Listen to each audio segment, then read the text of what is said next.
कोई मोटा नहीं है और कभी मोटा नहीं होना चाहता। मेरी पूरे भारत से अपील है कि वापस भारतीय संस्कृति को अपना लो। अपनी किचन जो स्टैंडिंग कर ली वो वापस सिटिंग कर लो। पहले हमारे घर में एक सिटिंग किचन होती थी, नीचे बैठ के खाना पकता था, नीचे बैठ के रोटी बेली जाती थी, नीचे बैठ के झाड़ू मारा जाता था, बोकर बोलते थे उसको, नीचे बैठ के पोछा मारा जाता था। कभी बच्चे ऑपरेशन से नहीं होते थे, कभी थाइज मोटी नहीं होती थी, कभी घुटना ट्रांसप्लांट नहीं होता था, कभी रीढ़ की हड्डी की प्रॉब्लम नहीं होती थी। सारी बीमारियों का जड़ वेस्टर्न कल्चर है।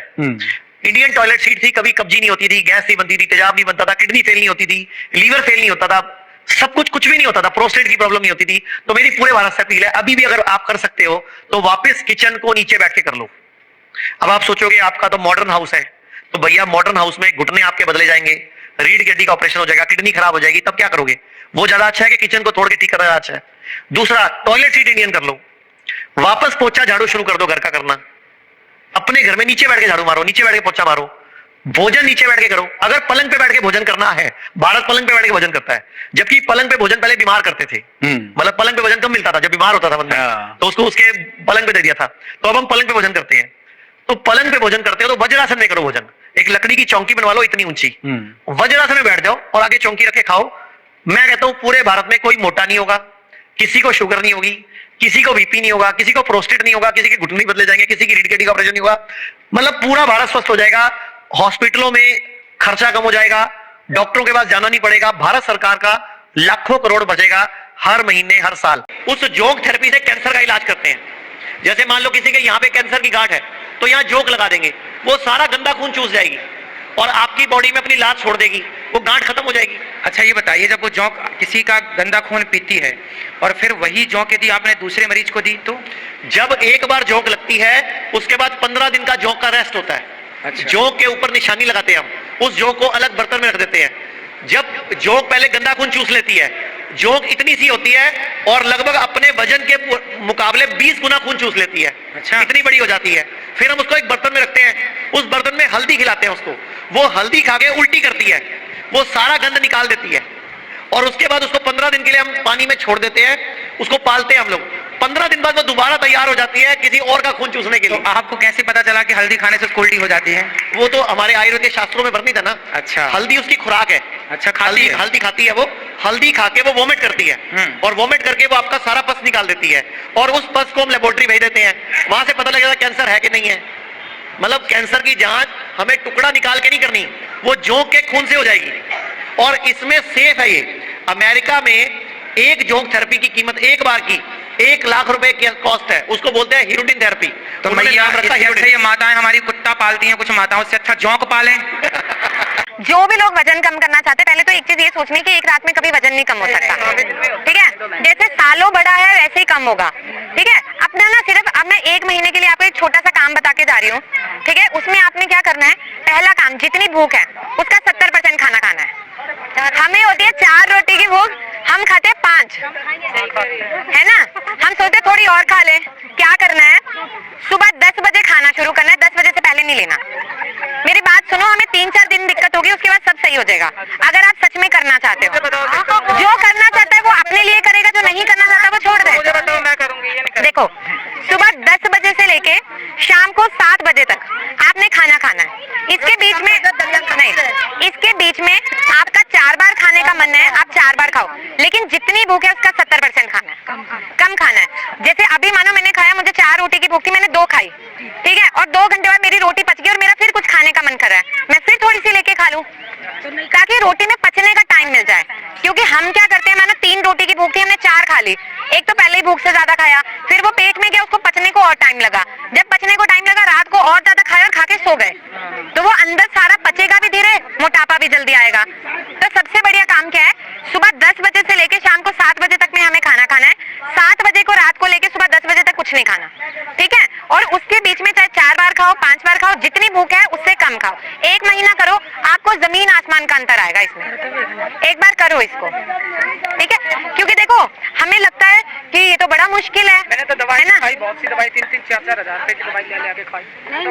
दवाई से एकदम से वजन कभी वो नहीं होगा, क्योंकि दवाई और उसके साथ वो होगा। और अगर आपको दवाई ऐसी भी चाहिए होगी ना, तो मैं आपको दवाई दे दूंगी, उसमें दिक्कत नहीं है साथ में, लेकिन आपको डाइट करनी पड़ेगी। करूंगी, दवाई भी लिख के हाँ करूंगी। ठीक है, ताकि वजन भी बैलेंस हो जाए और आपकी दिखे, क्योंकि देखो अब आपको झाइयाँ आ रही हैं, ठीक है, ये पूरी झाइयाँ आ गई हैं, ये पूरी झाइयाँ आ गई हैं यहाँ पे, ये प्रेगनेंसी में आती हैं।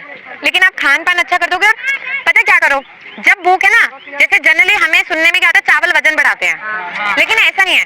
चावल आप थोड़े ले लो, दाल ज्यादा खा लो, रोटी कम खाओ और फायदा होगा। चावल ही तो नहीं खाती, रोटी खाती हूँ। है ना, क्योंकि रोटी क्या है, रोटी जब हम बहुत ज्यादा 4-5 रोटी खा रहे हैं, हैवी रोटी बना रहे हैं मोटी, फिर उसको पूरा खा रहे हैं, वो पचेगा कैसे? 15-16 हजार के 4-4 इंजेक्शन लगवा लोगे वजन घटाने के नाम पे, और वजन घटेगा कि नहीं घटेगा मुझे पता नहीं, और घट भी जाएगा तो बाद में kidney fail, liver fail, heart की प्रॉब्लम, या पता नहीं कितने साइड इफेक्ट आएंगे, क्योंकि अभी नई नई कंपनी है, नए नए इंजेक्शन है, भविष्य में सैकड़ों साइड इफेक्ट आएंगे। सुन रहे हैं ना? अब आगे सुनिए, आपको वजन घटाना है, आप इंजेक्शन लगवा लेंगे, लेकिन आयुर्वेद में पंचकर्मा कराने नहीं आएंगे। अगर आपका वजन बहुत ज्यादा है, आपको वजन घटाना है, तो पंचकर्मा की मदद से हमारे किसी भी सेंटर पर आकर आप अपना वजन घटा सकते हैं, और सारे हेल्थ इंश्योरेंस हमारे यहाँ चलते हैं। नहीं तो ये सेट मंगवा के, जिसमें पेट लीवर शुद्धि किट है, मेड केयर है, डॉक्टर लीवर कैप्सूल है, और एक कैप्सूल एक और है, ये चारों अगर आप मंगवाते हो तो घर बैठे भी आप 3 से 5 किलो 8 किलो वजन घर बैठे भी घटा सकते हो। बहुत सारे लोगों ने घटाया है, तो आप भी ट्राई कर लीजिए। और अगर आपको ज्यादा वजन घटाना है तो हमारे सेंटर में आके एडमिट हो जाइए, वेलनेस में आके पंचकर्मा करा लीजिए, और सारे हेल्थ इंश्योरेंस हमारे चलते हैं। अगर आपके पास हेल्थ इंश्योरेंस नहीं है तो वो भी करा लीजिए, क्योंकि आपका इलाज बाद में हमारे यहाँ फ्री हो सके। अगर अभी भी आपको मोटिवेशन नहीं है तो मैं आपको एक मोटिवेशन देता हूं, आप आज की अखबार उठाइए, अपनी फोटो खींचिए वजन के साथ, हमारे यहां से जड़ी बूटियां, काढ़े, दवाइयां मंगवाइए या पंचकर्म कराइए, और 1 महीने तक पूरी ईमानदारी से डाइट को फॉलो कीजिए, वजन घटाइए। पूरे भारत से हर महीने जो टॉप 11 लोग होंगे उनको 11-11 हजार, और जो फर्स्ट आएगा उसको 51 हजार का पुरस्कार हमारी तरफ से दिया जाएगा। और 3 रातें और 4 दिन हमारे सबसे बेस्ट वेलनेस सेंटर में, मुंबई के पनवेल में या दिल्ली के पास मुरादनगर वाले में, रहना, खाना, पीना विद थेरेपी बिल्कुल निशुल्क दिया जाएगा। आप वजन घटाइए, क्योंकि स्वस्थ भारत ही है समृद्ध भारत। बहुत बढ़िया। आपकी मेमोरी इतनी तगड़ी हो जाएगी कि आप एक बार चीज सुन लोगे ना, इस जन्म में तो भूलोगे। 2 तरीके हैं। नंबर 1, मेमोरी को स्ट्रॉन्ग करना, और जो भी पढ़ो वो याद रह जाए आपको, और आपको एक ही बार पढ़ने में रट जाए। तो मैं आपको मेमोरी के लिए बताने लगा था, तो जितने भी लोग IAS बनना चाहते हैं या कोई कंपटीशन क्रैक करना चाहते हैं, तो एक चीज सुनो ध्यान से, आप रोज सुबह उठ के खाली पेट उकड़ू बैठ के, नीचे बैठ के, मतलब इंडियन टॉयलेट स्टाइल में बैठ के 1 कप गरम गरम पानी पीना शुरू करो। पहली बात, उससे आपकी पिंडली दबेगी। आप सबने कहावत सुनी है, अक्ल पैरों में होती है, अकल घुटनों में होती है, कई बोलते हैं अकल एड़ी में होती है, कोई बोलता है लंबे आदमी की होती है, कोई बोलता है फौजियों की होती है। तो क्यों बोलते हैं? हमारी पिंडली सेकंड हार्ट है। हमारे ब्रेन में कितना खून रहता है एक टाइम पे? 150 ग्राम, 170 ml, और मेरी एक पिंडली में 250 ग्राम खून रहता है। तो दोनों पिंडली में कितना हो गया? 500 ग्राम। यानी कि सिर के मुकाबले 3 गुना खून कहां पड़ा है? पिंडली में। और अकल क्या है मेरी? पैरों में। पुरुषों ने सिखाया हमें, कहावत में, बहाने में। तो जैसे आप उकड़ू बैठोगे या वज्रासन में बैठोगे, आपकी पिंडली दबेगी, वो सारा ब्लड आपके यूज आएगा। नंबर 1। नंबर 2, आपने 15 दिन में एक बार शिरोधारा करानी है। शिरोधारा आयुर्वेद में पंचकर्म के अंदर शिरोधारा एक टेक्निक होती है। आपको लेटने के बाद सिर पे तेल गिराया जाता है, बहुत सस्ती थेरेपी है। 15 दिन में एक बार वो करा लेना, एक बार 2-3 बार करा लो, फिर 15 दिन में एक बार करा लेना। मैं कहता हूं इतनी तगड़ी आपकी मेमोरी हो जाएगी, आप एक बार चीज सुन लोगे ना, एक बार चीज देख लोगे ना, आपको याद हो जाएगी। बहुत बढ़िया। क्योंकि दिमाग में जो रसायन है, डोपामिन, ऑक्सीटोसिन, सेरोटोनिन और एंडोर्फिन, ये चारों एक लय में आ जाएंगे, ये चारों बैलेंस हो जाएंगे। इसका नाम फुल फॉर्म भी डोज बनता है, DOSC। D for dopamine, O for oxytocin, S for serotonin, E for endorphin. तो एक और काम करना है, नंगे पांव घास पे घूमना है। ये 2 काम कर लीजिए, आपकी मेमोरी शार्प हो जाएगी। मसाले, जी हाँ मसाले, वही हमारी जड़ी बूटियां जिनको लेने के लिए अंग्रेज इतनी दूर आए, भारत को गुलाम बनाया, वही मसाले आज अगर आप गलत जगह से खरीद रहे हो, आप अपनी सब्जियों में डाल रहे हो, तो आपको मार भी सकता है, बीमार भी कर सकता है। कभी सोचा है जो मसाले हर दिन आपकी रसोई में जाते हैं वो कितने असली हैं, कहीं उसमें मिलावट तो नहीं? तो आज मैं आपको 3-4 तरीके बताता हूं कि कैसे आप घर में बैठ के अपने मसाले चेक कर पाएंगे। कुछ बहुत आसान घरेलू तरीके जिनसे आप घर बैठे ही मसालों की सच्चाई जान सकते हैं। लाल मिर्च पाउडर, असली लाल मिर्च पाउडर पानी पर पहले तैरेगा, फिर धीरे धीरे नीचे जाएगा। अगर वो तुरंत नीचे बैठ जाए तो समझ लीजिए उसमें मिलावट है।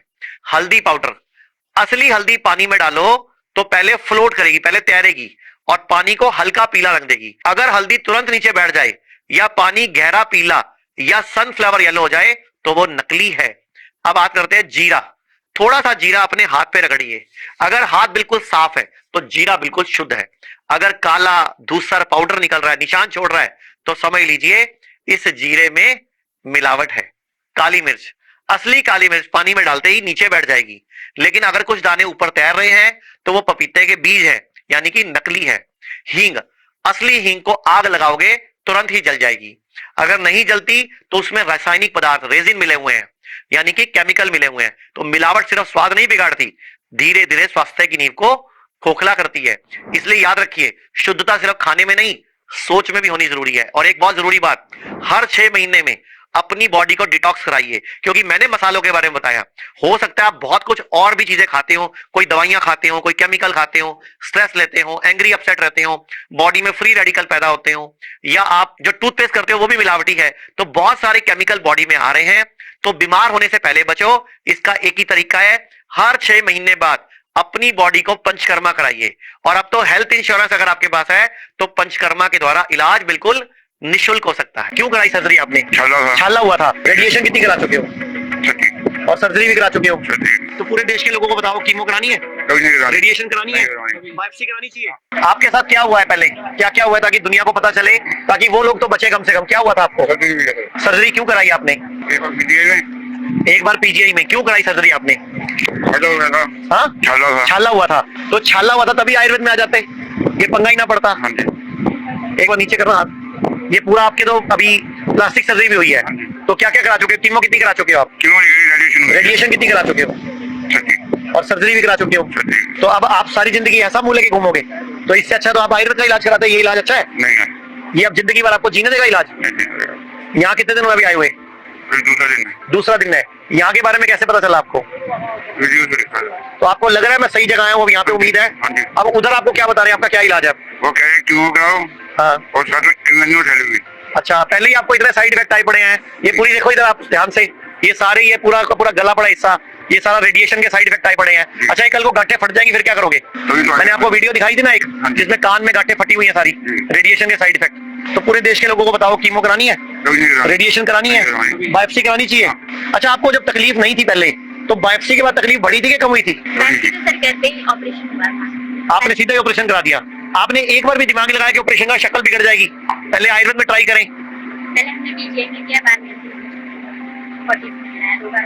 आप लोग ऐसे डॉक्टर की बातों में आके देखो, आप कितना बड़ा बुरा हाल कर लिया आपने।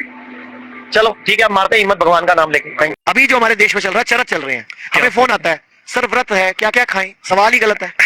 जैसे एक मान लो मोटी महिला ने या मोटे पुरुष ने फोन किया, सर वजन घटाना है, क्या खा सकते हैं? सवाल ही गलत है। घटाना क्या है? वजन। सवाल क्या पूछ रहे हैं? क्या खाएं? तो सवाल सही होना चाहिए। तो हमें इतना सा बोलना है कि वजन घटता है डीआईपी डाइट से। डीआईपी डाइट गूगल पे, यूट्यूब पे पड़ी हुई है, चेक कर लो। डॉक्टर बीआरसी नाम डालोगे तो भी आ जाएगी, आचार्य मनीष डालोगे तो भी आ जाएगी, हिम्स डालोगे तो भी आ जाएगी। अगर आप कहते हो तो मैं बता भी देता हूँ 2 मिनट के अंदर। Please please please. रोज सुबह उठ के रात को जब सोना है, पूरब या दक्षिण में सिर करके सोना है। जब भी सोना है पूरब में या दक्षिण में सिर करके सोना है। अच्छी तरह दांत कुल्ला वुल्ला करके सोना है। जब भी लेटना है बाई करवट लेटना है। जब भी सुबह नींद खुले तो अच्छी तरह पहले बॉडी हिलानी है, ब्लड सर्कुलेशन बढ़ाना है पूरी बॉडी में, बॉडी को हिलाना है। एक तरह से अंगड़ाइयां लेनी है, जानवर भी लेते हैं सुबह सुबह अंगड़ाइयां, क्योंकि बॉडी में ब्लड रात को पेट पे आ जाता है, तो हमें घुटनों में भी चाहिए, दिमाग में भी चाहिए, हार्ट में भी चाहिए। इसीलिए सुबह सुबह हार्ट अटैक भी पड़ते हैं, क्योंकि लोग एकदम उठ जाते हैं रात को, तो वो हार्ट पे प्रेशर पड़ता है, हार्ट अटैक पड़ जाता है। बुजुर्ग लोग ज्यादातर सुबह सुबह हार्ट अटैक से डेथ होती है। तो उनको भी बोलूंगा सुबह सुबह बॉडी हिला के उठा करो। और खासतौर पर सर्दियों में ज्यादा होती है, क्योंकि ठंड पड़ रही होती है, रजाइयों में घुसे होते हैं, रात को लेट नाइट खाना खाया होता है, तो फिर वो सुबह सुबह जब उठे तो पहले बॉडी हिलाएं, थोड़ा सा 2 मिनट लेटते रहे ताकि बॉडी में ब्लड घूम जाए, फिर उठे। फिर उसके बाद आपने सुबह उठ के उकड़ू बैठ के थोड़ा सा टुकड़ा हल्दी, थोड़ा सा टुकड़ा अदरक, थोड़ी सी कड़ी पत्ते, ये चबाने हैं और गरम गरम पानी पीना है। हर्बल टी भी पी सकते हो। हफ्ते में 1 दिन गिलोय, तुलसी, दालचीनी और सौंफ का काढ़ा पीना है खाली पेट, ठीक है? मतलब जो मैं बोलूंगा ना रोज करना है, वो रोज नहीं करना। जैसे 4 दिन किया, 3 दिन छोड़ दिया, कभी 5 दिन किया, 2 दिन छोड़ दिया, कभी 10 दिन किया, फिर 4 दिन नहीं किया, कभी पूरा 15 दिन नहीं किया। कोई भी चीज रोज करोगे सब हो जाएगा। अब आ जाओ नाश्ते पे। जितना आपका वजन है गुना 10 ग्राम पहले फ्रूट्स खाओ। 70 किलो वजन तो 700 ग्राम, 60 किलो तो 600 ग्राम पहले फ्रूट्स खाओ। उसके ऊपर से जो आप रूटीन में खाते हो, Okay. रोटी, चावल, दलिया, अंकुरित चाट, स्प्राउट, इडली, ढोकला, कॉर्नफ्लेक्स, मतलब जो भी खाना है उसको 2 प्लेट में खाना है। जी। जो खाते हो उसको प्लेट 2 नाम दे दो, जी। जो मैं बोल रहा हूं उसको प्लेट 1 बोल दो। तो जी। पहले प्लेट 1 फिनिश करो और दोनों में गैप नहीं होगा। जी। प्लेट 1 फिनिश, अभी प्लेट 2, जी। प्लेट 1 फिनिश, हाथों हाथ प्लेट 2। अब ये हो गया नाश्ता। लंच में आ जाओ। लंच में वजन गुणा 5 ग्राम पहले सैलेड खानी है। Okay. खीरा, टमाटर, प्याज, मूली, गाजर जो खाना है वो खाओ पहले। उसके ऊपर से जो चावल खाना है वो खाओ। जो खाना खाओ, मैं खाने को मना नहीं कर रहा, लेकिन कैंसर वालों को मैंने बोला है वो नहीं जी, खाना। वो चीज़ है। ये जो डाइट बता रहा हूँ ये डायबिटीज रिवर्स कर लेगी, ये ब्लड प्रेशर रिवर्स कर और लेगी, ये हम पीसीओडी को रिवर्स कर लेगी। ये हम सब हर एक फॉलो कर कर सकता सकते हैं। है, हाँ जी। ये हर एक कर सकता है। और अभी आपके मन में एक सवाल भी चल रहा होगा कि 700 ग्राम फ्रूट खा लेंगे तो खाना नहीं खाया जाएगा या 350 ग्राम सलाद, वो भी बताता हूँ अभी। इसके बाद आ जाओ डिनर पे। डिनर में जितना वजन गुणा 5 ग्राम पहले सैलड या फ्रूट मिक्स कर लो, नहीं तो खाली सैलड, और जो ऊपर से खाना है वो खा लो। तो जो डाइट नॉर्मल है वही डाइट है, जी। मतलब जो आप खाते हो वही खाओ, लेकिन उससे पहले प्लेट 1 ऐड कर लो, नाश्ते में भी, लंच में भी, डिनर में भी। अब 3 बातों का ध्यान रखना है। कोशिश करो अगर आप ज्यादा बीमार हो, ज्यादा तकलीफें हैं, तो थोड़े दिन के लिए शाम को 6 बजे तक आखिरी खाना फिनिश कर लो और सुबह 9 बजे तक उससे पहले मत खाओ। जब आप थोड़े ठीक हो जाओ तो इधर 6 से 7 हो जाना, इधर 9 से 8:30 हो जाना। जब थोड़े और ठीक हो जाओ तो इसको 8 बजे तक कर लेना और सुबह 8 बजे कर लेना। तो 8 से 8 में खाना है, इससे ज्यादा छूट नहीं दूंगा भाई मैं। कभी कभी शादी पार्टी कर लेना, चीटिंग डाइट, हफ्ते में एक दिन चीटिंग डाइट, जी। ठीक है। अब ये दो की डाइट। अब परहेज क्या है? जो भी चीज जानवर से आती है वो छोड़ दो, ठीक है। अंडा, नॉनवेज, दूध, दही, पनीर, ठीक है। और जो भी चीज फैक्ट्री से आती है वो भी छोड़ दो। इस भारत की डायबिटीज की समस्या खत्म हो सकती है, इस भारत में बीपी की समस्या खत्म हो सकती है, इस भारत में ये जो पीसीओडी है, पीसीओएस है, सेक्स की प्रॉब्लम है, दिमागी रोग है, डिप्रेशन है, एंजाइटी है, नींद ना आना है, पेट के रोग हैं, अल्सर है, अपेंडिक्स है, कैंसर है, ये कोई रोग नहीं होगा। मतलब पूरे भारत को ठीक कर सकता है। लगभग 80 से 90% लोगों को यही डाइट चार्ट। 5 से 10% लोग होते हैं जिनको हम इसी डाइट चार्ट में थोड़े बदलाव करते हैं। किडनी के पेशेंट के लिए थोड़े बदलाव होते हैं, लीवर के पेशेंट के लिए थोड़े बदलाव होते हैं, फीवर के लिए थोड़े बदलाव होते हैं। तो मतलब 80-90% में यही डाइट काम करेगी और 5-15% के लिए थोड़ी डाइट में चेंजेस होंगे। उसके लिए पूरे भारत में हमारे 125 सेंटर हैं, 40 हॉस्पिटल्स हैं, 25 डे केयर सेंटर हैं, 60 क्लिनिक है, कहीं भी जाके डॉक्टर से मिल सकते हो। और एक और बात सबको बोलूंगा, हेल्थ इंश्योरेंस जरूर कराया करो। हेल्थ इंश्योरेंस जरूर कराना है, क्योंकि जब हेल्थ इंश्योरेंस होगा, अब वो हेल्थ इंश्योरेंस आयुर्वेद में भी चलता है। ओके। पहले क्या था, हेल्थ इंश्योरेंस सिर्फ एलोपैथी में चलता था। अभी इस गवर्नमेंट ने एक अच्छा काम किया कि उसको आयुर्वेद में भी चला दिया।